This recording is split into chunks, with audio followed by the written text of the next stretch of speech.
Coming up on today's episode, we'll cover how we are having a strong first quarter, how people looking at houses is up over 20% since this time of last year, how the coronavirus is affecting the stock and housing markets.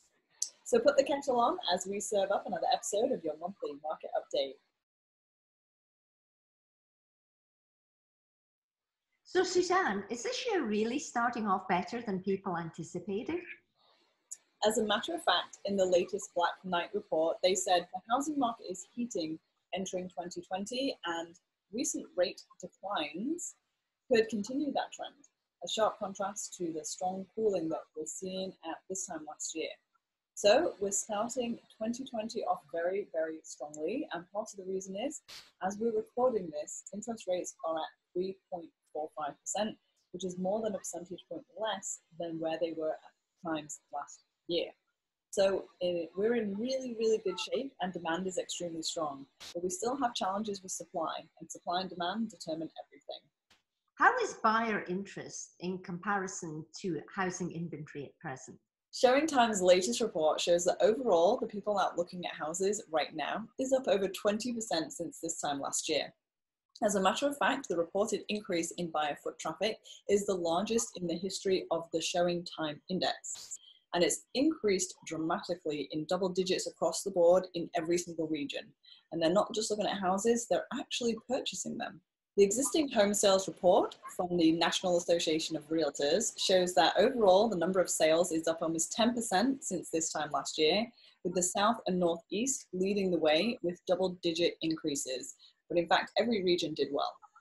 So that is on the demand side. But on the flip side, the supply side, we're not doing as well. As a matter of fact, year over year, inventory declines are beginning to increase. How is the coronavirus affecting the stock and housing markets? From an economic standpoint, the virus has taken its toll on the stock market. Over the last several days, the market's down thousands of points. We have to realize that every time we had some sort of viral emergency, the stock market got hit pretty bad. As a matter of fact, we broke it down for you, all the serious virus outbreaks going all the way back to 2003 and how they impacted the S&P 500. We can see that SARS back in 2003 dropped the market 12.8%. The avian influenza dropped it almost 7%. The MERS virus dropped it more than 7%. The Ebola virus 5.8%, and the Zika virus 12.9%. Now, we don't know where the coronavirus is going to end up in that ranking, but what we do know is that in all of those situations from 2003 all the way up to 2016, the market came back, and when it came back strong.